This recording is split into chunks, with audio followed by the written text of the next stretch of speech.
I'm a reincarnated investor, and my ex-fiancée is furious I'm backing her assistant as an angel investor. I fund numerous scientific research projects. In my past life, I saw potential in Lydia Blackwood's talent. After learning she was single, I began to pursue her. On our wedding day, Caden Sharp, her supposed childhood sweetheart, leaped from the roof of a skyscraper. Rumors exploded, and those who didn't know the truth branded me a homewrecker. The stress triggered a heart attack. I begged Lydia to pass me my medication. All I got in return was her condescending scorn. "It's because you guilt-tripped me that I lost Caden. He's dead. What right do you have to live?" I lay on the floor in agony and died of cardiac arrest. When I opened my eyes again, I was back on the day I first received the project proposals. Looking at the expectant Lydia, I gave a faint smile. I handed the investment slot to the inconspicuous little assistant standing behind her. "Ms. Reed, a pleasure to work with you." The moment the words left my mouth, Lydia looked up at me, stunned. The questions came tumbling out. "Mr. Harrison, what is the meaning of this?" I slowly rose to my feet, walked past Lydia, and stood before Willow Reed. "Ms. Blackwood, the Harrison family money doesn't grow on trees. If it's just going to be squandered by a schemer, I'd rather donate it to charity." My words were pointed, and Lydia's expression immediately soured. "Mr. Harrison, even if you won't invest in my project, there's no need to humiliate me like this with that." Lydia slammed the files in her hand onto the floor. The scattered papers flew up, one cutting my cheek, but she showed no intention of apologizing. I gave a cold laugh and calmly wiped away the trace of blood. "Why the rush, Miss Blackwood? I never mentioned you by name. All this shouting and throwing things. Could it be that I hit a nerve, and now you're lashing out like a cornered animal?" Lydia was so incensed she couldn't speak, her whole body trembling. I handed the contract to Willow Reed with a faint smile.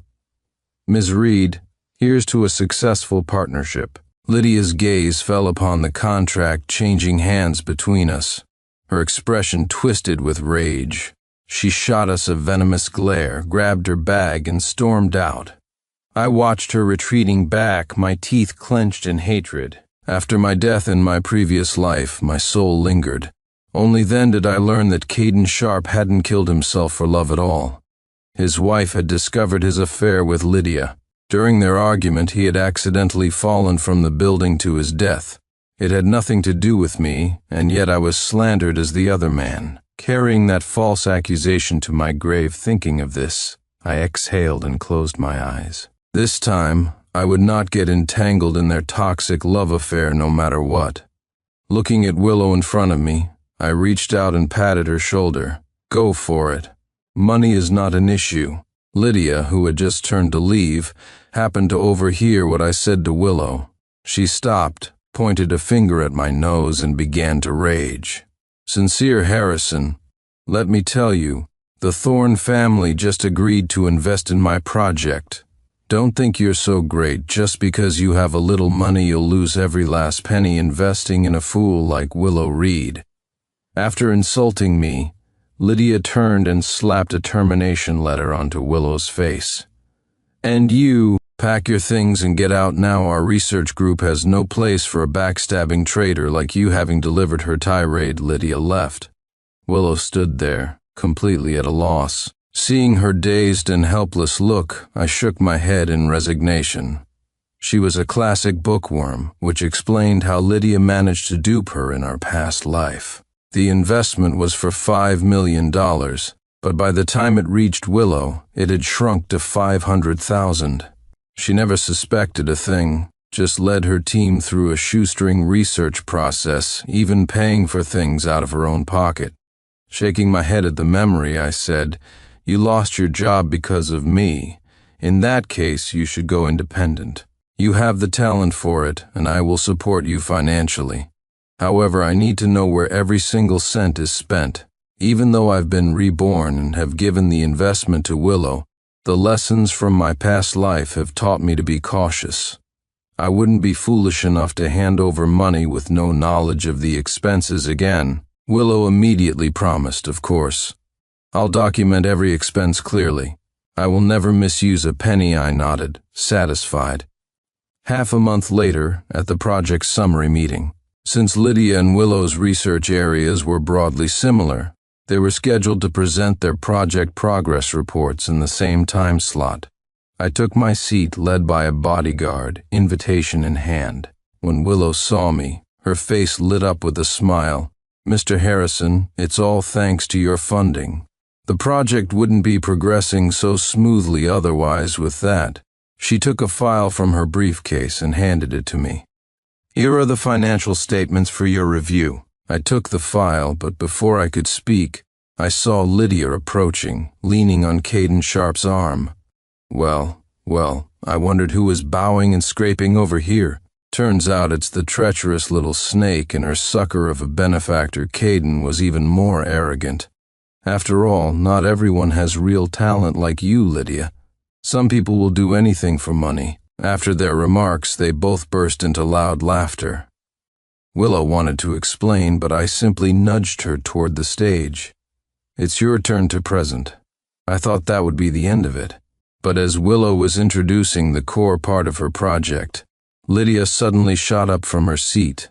"I accuse Willow Reed of stealing my experimental data." The room erupted in an uproar. Lydia walked straight onto the stage, inserted a USB drive, and began playing her so-called evidence. "Everyone take a look. Not only is Willow Reed's research direction the same as mine," she announced, "but even the core components are identical. The data is exactly the same, word for word. What is this if not theft?" Willow was never good with words, and now, under Lydia's aggressive questioning, she froze on the spot, looking at me, completely lost. I let out a cold laugh and rose from my seat. "So confident, Ms. Blackwood. So, by that logic, can I now say that you stole Willow Reed's data? After all, your research directions, core components, and experimental data are identical. Without a single discrepancy, Lydia had expected me to lose my composure, but I wasn't falling for her games. While she was still stunned, I pressed my advantage. As Willow Reed's investor, if she truly stole your experimental data, I will take full responsibility. If not, then I expect a public apology from you." Miss Blackwood, hearing this. Willow's eyes widened. She rushed off the stage and tugged at my sleeve. She knew that if my claim was investigated and something was found, it wouldn't just be my reputation at stake. My entire career would be affected. But I knew from my past life exactly what Lydia was capable of. A person who couldn't even identify basic lab equipment could never produce data that precise. The atmosphere grew tense. It was Caden who couldn't stand it anymore and stepped forward. "Since you're so certain, why don't we make a wager? Let's bet on which of them stole the other's data. The loser has to make a public apology online and be banned from project research for life." Caden's gaze was intensely provocative. I couldn't help but smirk. He was far too confident, completely oblivious to Lydia's true nature. "I have no problem with that. But if we're going to bet, let's bet big. Let's bet on which of them can win the National Innovation and Entrepreneurship Competition." "Well, do you dare?" My words sent a shockwave through the room. "Into the competition? The national one. If you're caught cheating there, you could go to jail. Exactly. Admitting it now might just mean a public apology. If you're caught later, you'll not only have to pay a fine, but you'll do time. We've come this far. Whoever backs down now is the one with a guilty conscience." The murmurs in the crowd grew louder. Caden, ignoring Lydia's attempts to stop him, decisively spoke. "Fine. What do I have to be afraid of? Everyone here is my witness. Don't you dare back out when you lose faced with Caden's challenge." I was completely unfazed. "We'll see." Lydia, who had been panicking, glanced at the shell-shocked Willow. Instantly her head shot up, her confidence soaring. "Sincere Harrison, you think far too highly of Willow Reed. She's just an assistant. How could she possibly beat me?" Besides, she was known for her sneaky, petty thefts back at the research institute. Pitting her against me? She's guaranteed to lose. My challenging gaze swept over Lydia's messy data reports. Miss Blackwood, you should be more worried about yourself. If you head back to the lab to rerun your experiments now, you might still make the competition deadline. Don't let it happen that your results match Willow's again, only for you to cry plagiarism with that. I grabbed Willow and we quickly left. Since the meeting was live-streamed, the news of my bet with Caden quickly spread. Lydia, not wanting to disappoint Caden, actually threw herself into her lab work. I went to the research institute as usual to check on progress and called Willow into my office. The moment she entered, she dropped to her knees in front of me, begging me not to pull her funding and promising she would win the championship. I quickly helped her up. Who said I was pulling your funding? I want you to change your research direction, to avoid being framed by Lydia again. Hearing this, Willow froze. I'm not very good at anything besides 3D printing. I curved my lips into a smile. 3D printing technology has applications in all aspects of life, including medical devices, prosthetic limbs, and so on. I found a consultant to help you complete research on 3D printed prosthetics. I handed a resume to Willow. But you have to keep this a secret. Run both projects simultaneously, but focus your efforts on the prosthetics. Willow nodded and threw herself back into her research. Meanwhile, I had several surveillance cameras installed at the entrance of the institute and hired bodyguards for 24-hour patrols. Lydia and Caden happened to see all this. Caden snorted, his disdainful eyes scanning me from head to toe. Cameras and bodyguards. Mr. Harrison, you don't have to be so obvious about your guilty conscience. A fake is a fake. It'll never amount to anything. I ignored Caden's taunts, my gaze landing on Lydia instead. The scent of his cologne was overpowering, and the red marks on his neck were even more conspicuous. Mr. Sharp, instead of bickering with me, perhaps you should spend your time checking on your project's progress. Ms. Blackwood doesn't exactly look like she's been holed up in a lab. At my words, Lydia was visibly flustered, but she still stepped forward to shield Caden. Don't blame everything on Caden. I went to that dinner party willingly. I love Caden, and I couldn't just stand by and watch him get forced to drink. I raised an eyebrow, unable to stifle a chuckle. Just then, my phone rang. It was Willow, calling me to see the latest research results. I turned to leave but was grabbed by the arm by Caden. Sincere Harrison, I will not let Lydia lose to a conniving little man like you. Worst case, I'll fund her myself. Before Caden could finish, Lydia excitedly gripped his hand. Really? Caden, are you really willing to fund my project? Faced with Lydia's expectant gaze, Caden couldn't bring himself to say no. Yes, I'll invest. Your project will definitely succeed, I sneered, not bothering to engage with them further, and left. Inside the lab, Willow approached me, holding a 3D printed prosthetic, her face beaming with excitement. Mr. Harrison, it's a success. It's not entirely precise or perfected yet. For the next phase, we plan to go to the hospital. Willow chattered on and on. Her eyes shone with a light that spoke of a true passion for her work. So, I bought an entire building in the suburbs and moved all the equipment over. All that remained in the old institute was decoy data. That night, Lydia's figure appeared on the surveillance footage. She stealthily opened a cabinet and photographed all the data with her phone. I silently backed everything up to the cloud. After that day, Lydia became insufferably arrogant. She not only broadcasted on social media that she was about to win the championship, but even started an experimental vlog, claiming it was to prove her innocence. But any discerning person could see the truth. On the day of the competition, the event was live-streamed to an audience of over 100,000 people. Under the watchful eyes of the nation, Willow Reed's 3D printed prosthetic earned the highest score of the competition. Whoa! Did she change her research topic just to avoid any suspicion? A rising star, Willow Reed really has talent. This prosthetic is seriously well-made, high-quality, low-cost, and highly adaptable. While everyone was marveling at Willow's achievement, Caden spoke up with extreme dissatisfaction. It's not over yet.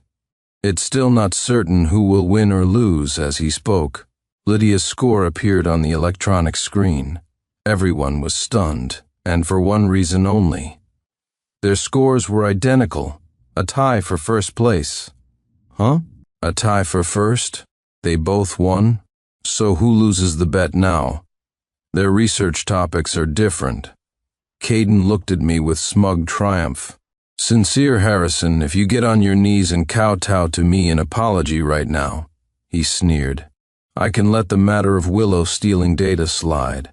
I gave a cold laugh and rose unhurriedly from my seat. I clapped my hands and a giant screen appeared behind me, playing the surveillance footage of Lydia sneaking into the laboratory on a loop. I accuse Lydia Blackwood of stealing experimental data and violating the competition rules. The entire venue fell into a dead silence, broken only by the sound from the screen behind me. The video recorded in full detail how Lydia had infiltrated the lab and stolen the data. Damn, that Lydia's a real piece of work, and Caden was just calling Willow a thief. Talk about the villain playing the victim to cheat in a national competition. The nerve, and isn't anyone else thinking how amazing Willow is? 2 projects at the same time, both getting top scores. That's incredible. Caden froze for a second, then turned to question Lydia. You didn't do the project? You were lying to me from the start? Lydia was scared stiff, rooted to the spot. The murmurs from the crowd were incessant, a relentless wave of condemnation and abuse directed at her. The organizing committee immediately took the video from me. After verifying that the evidence hadn't been tampered with, the police arrived swiftly. Miss Lydia Blackwood, you are under arrest on suspicion of plagiarism and theft of intellectual property. Please come with us. One disaster followed another. The committee's legal department arrived and presented the evidence and regulations to Lydia. Ms. Blackwood, due to your violation of the competition rules, the following penalties will be imposed. A long list of articles was read out. Not only was Lydia banned from competing for 5 years, but she was also ordered to pay a massive fine. The second the legal department finished reading, Lydia collapsed to the floor. She was trembling with fear, scrambling and crawling to grab Caden's pant leg, her cries utterly pathetic. Caden, I don't want to go to jail. You're the only one who can save me now. The $5 million fine. I really can. Pay it, Caden, please save me. Caden's face was a mixture of green and white, his hands clenched into tight fists at his sides. Seeing Caden remain silent, Lydia shut her eyes and, as if throwing all caution to the wind, blurted out, If you help me pay my debts, I'll marry you. Isn't that what you've always wanted? If you just help me through this, I swear I'll marry you. A look of surprise flashed across Caden's face. Just as he was about to speak, a furious voice boomed from the doorway. Caden Sharp, how dare you use my money to keep another woman? All heads turned to see a stunning, glamorous woman storming in. Without a word, she rushed up to Caden and slapped him hard across the face. Caden, caught off guard, was sent sprawling to the floor, his right cheek instantly swelling up. Lydia's eyes widened in shock, completely unprepared for this turn of events. I stood in the middle of the crowd, watching the two of them with amusement. In my last life, they were caught even when they were being secretive. Now, being so blatant and shameless, they were practically handing over the evidence. But Lydia still hadn't given up. She reached for Caden's arm, pleading desperately. Caden, you have to help me. Besides you, I have no one else to rely on. You were willing to invest in my project before, so you can definitely help me pay the fine now. I sneered. Lydia was as shameless as ever. Before Caden could answer, the glamorous woman kicked Lydia away. Get lost, you scheming vixen. I was wondering why he was spending money so fast lately, she spat. So it was all going to you. Seeing Lydia's look of disbelief, I let out a mocking laugh. Haven't you figured it out yet, Miss Blackwood? What Miss Thorne means is, she was the one who actually invested in you. Mr. Sharp here is completely broke.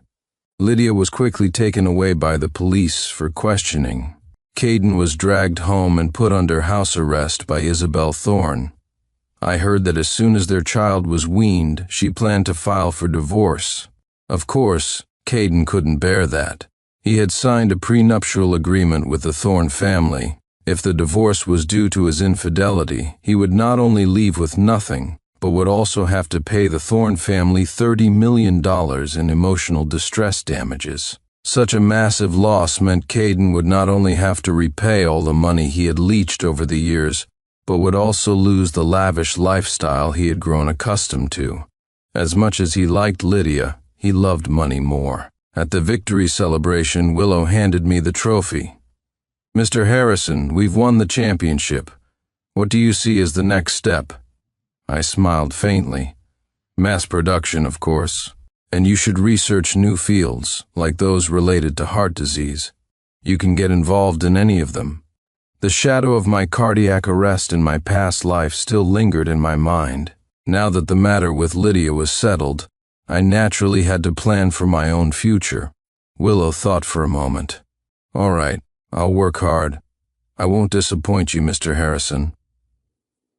After Willow left, I stood alone on the balcony for some fresh air. My assistant walked towards me, his face anxious. "Mr. Harrison, Lydia Blackwood has been bailed out." I was somewhat surprised. The assistant continued, "Caden Sharp spent a fortune to get her out. They're both downstairs right now." I listened carefully, toying with the ring on my finger, and immediately gave an order. "Call Miss Thorne. Tell her I have quite a show for her, and I cordially invite her to critique it with me." After saying this, I went to the location my assistant had mentioned. Sure enough, in the most secluded corner of the lobby, a fully disguised Caden Sharp sat opposite Lydia Blackwood. He handed Lydia a card. "Lydia, these are my last savings. It's all for you. From now on, let's never see each other again. This is goodbye." Caden's words were cruel, but a hint of reluctance could be heard in his voice. And Lydia, an expert at manipulation, seized on this weakness. She immediately knelt, clasped Caden's hand, and sobbed. "Caden, I know you're in a difficult position. This separation can't be what you truly want. We're truly in love, and you just saved me from ruin. I could never abandon you. As long as I have breath in my body, I will be with you forever. We will never be parted." Hearing this speech, I found it laughable. It wasn't Caden the person Lydia couldn't bear to part with. It was his money. She saw him as nothing more than a long-term meal ticket. But Caden, of course, believed every word. Just as he was about to speak, Isabel Thorne appeared silently behind them. Her formidable shadow enveloped them both. "So this is you going out to run errands? Running errands that happen to lead you straight to another woman?" Caden was so terrified, he immediately dropped to his knees to explain. "No, honey. You have to believe me, I came here to break things off with her, to tell her to stay out of our lives forever." Lydia frowned and immediately retorted, "Caden, what are you talking about?" "You just said we were soulmates." She was cut off by Caden. He glared at her with a venomous look in his eyes. "Don't talk nonsense. I have nothing to do with you. You're just a homewrecker trying to destroy my marriage." Lydia's eyes widened in disbelief. She stepped forward and gripped Caden's wrist tightly. "You're calling me a homewrecker? An intruder?" Caden swallowed hard and shoved Lydia to the ground. Seeing Caden's resolute cruelty, Lydia pulled out her phone and released all the photos, videos, and audio recordings of her and Caden together. With each piece of media she played, Isabel's face grew paler. Listening to the recordings, even my own mouth twitched. It turned out these two had been hooking up for a long time. It was just that Lydia enjoyed playing the field and had been stringing Caden, along with no intention of giving him a title. If she weren't so desperate now, she wouldn't have considered marrying him. The video continued to play, Caden's voice echoing in the vast, empty lobby. "Lydia, I truly love you. That old hag Isabel Thorne is the real homewrecker, the stain on our love when she dies. I'll marry you, and all her assets will be ours the moment those words fell. Isabel could no longer contain her rage. She snatched the phone and smashed it onto the floor. Caden scrambled to grab her pant leg. Before his hand could even touch the fabric, Isabel kicked him away. "You bastard, you cheat on me behind my back and call me the homewrecker?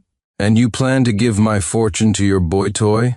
Why don't you just die with that?" Isabel strode forward, grabbed Caden by the hair, and rained punches down on him. Caden's face was covered in blood. He sobbed, begging Isabel to spare him. "Honey, believe me, I'm innocent, Lydia, and I did nothing. It was all sincere Harrison and Lydia trying to drive a wedge between us. We're the ones trying to break us up, honey. You have to believe me." When I heard Caden's words, I quickly stepped forward. "Whoa there. I'm not taking the blame for your marital problems. I had no idea you were Miss Thorne's husband, nor did I know you and Lydia had been involved for so long." Isabel was a rational person and paid no mind to Caden's desperate lies. Caden explained frantically, his voice growing hoarse. "Honey, please stop hitting me. I really didn't betray you. Please, for the sake of our child, forgive me. I'll never do it again. No matter what, I'm the child's father. If you beat me to death, our child will grow up in a single-parent home." At his words, Isabel's actions paused for a moment. She did care deeply for her daughter. Otherwise, she wouldn't have given Caden so many chances to repent. But Lydia, standing to the side, couldn't stand to see this. Caden might be spared by Isabel, but she had already burned her bridges. If she was going down, she was taking someone with her. So she gave a cold laugh and looked provocatively at Isabel. "True, the child is so young you can't really tell who she resembles, Miss Thorne, but I'd still advise you to get a paternity test done soon. After all, you used IVF. And what a coincidence, I was at the clinic that day too, as if that weren't inflammatory enough," she added nonchalantly. "Makes you wonder, doesn't it? The embryo they implanted, was it yours, or was it mine?" This statement from Lydia left me utterly stunned.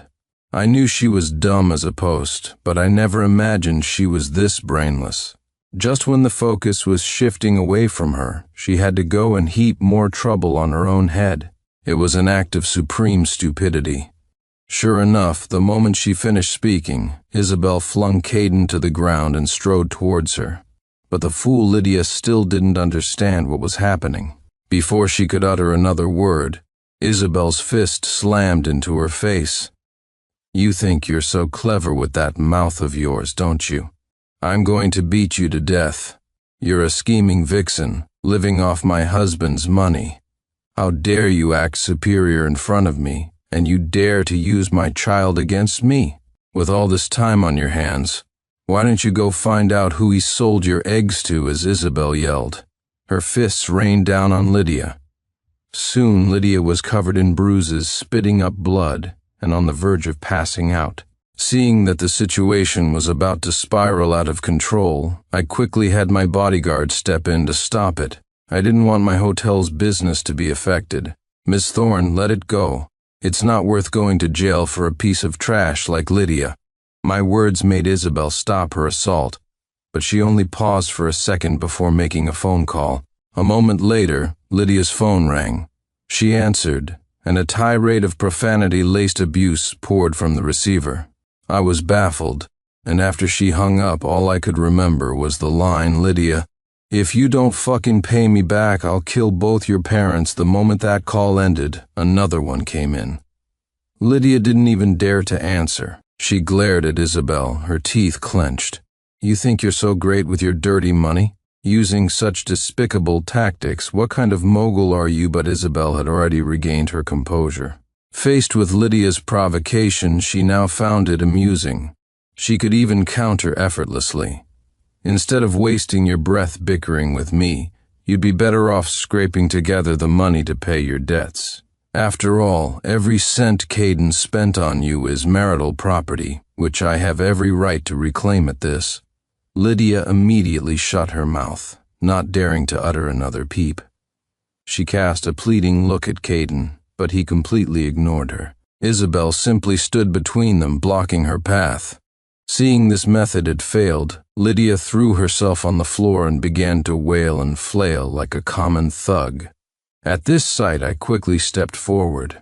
"Ms. Thorne, if you have business to attend to, please go ahead. Leave this to me. I guarantee you won't be disappointed." Isabel nodded, then grabbed Caden by the collar, lifting him up like a chick. Her tone was vicious. "So you dare to sneak out for a tryst with your lover, do you? Just wait till I get you home and show you how I deal with you." As Caden's miserable cries faded, the sound of police sirens grew louder outside. Lydia was taken away by the police, making it her second trip to jail, in a sense. I quickly tidied up the mess and was about to head back upstairs to the victory party when I bumped into Willow Reed, who was rushing downstairs. Her face was pale, a phone clutched in her hand, and she was out of breath. "Mr. Harrison, can you give me a salary advance of $150,000? My brother, he..."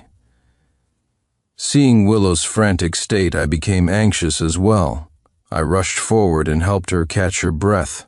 "What happened to your brother? Was he kidnapped or something else? Is $150,000 enough?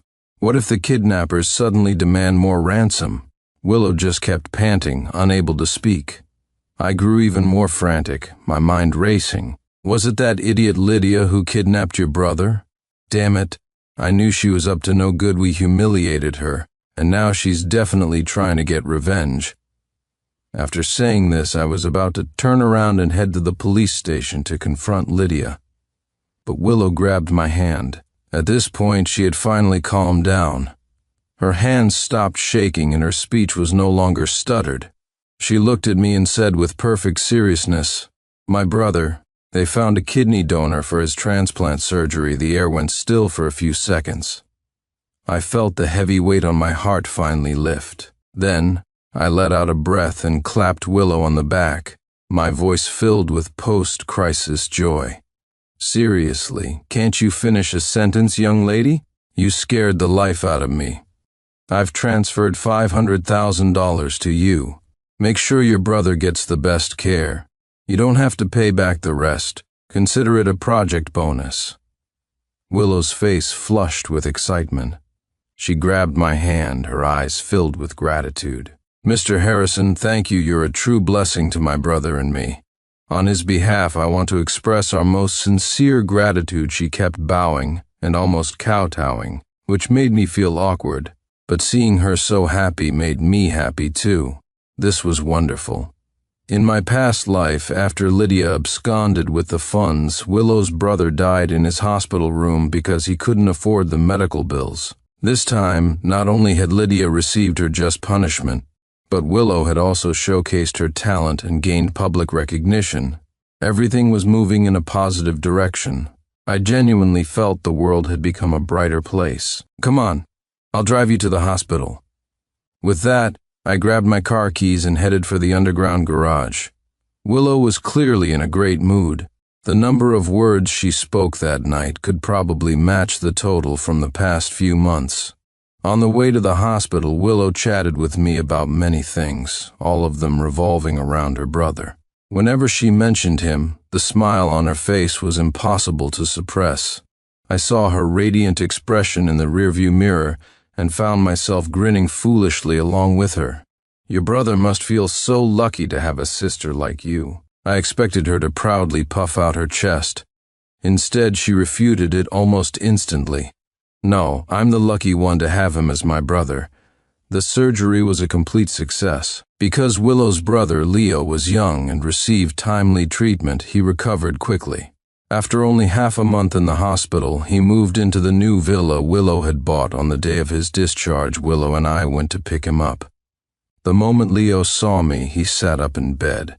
"Mr. Harrison, thank you for saving my life. My sister told me everything. You're the one who gave her a chance, not only by investing in her project, but also by giving her a salary advance. Without you, my sister and I might have died in the cold long ago." His words were sincere, and tears began to well up in his eyes as he spoke. Willow quickly pulled out a tissue to wipe them away.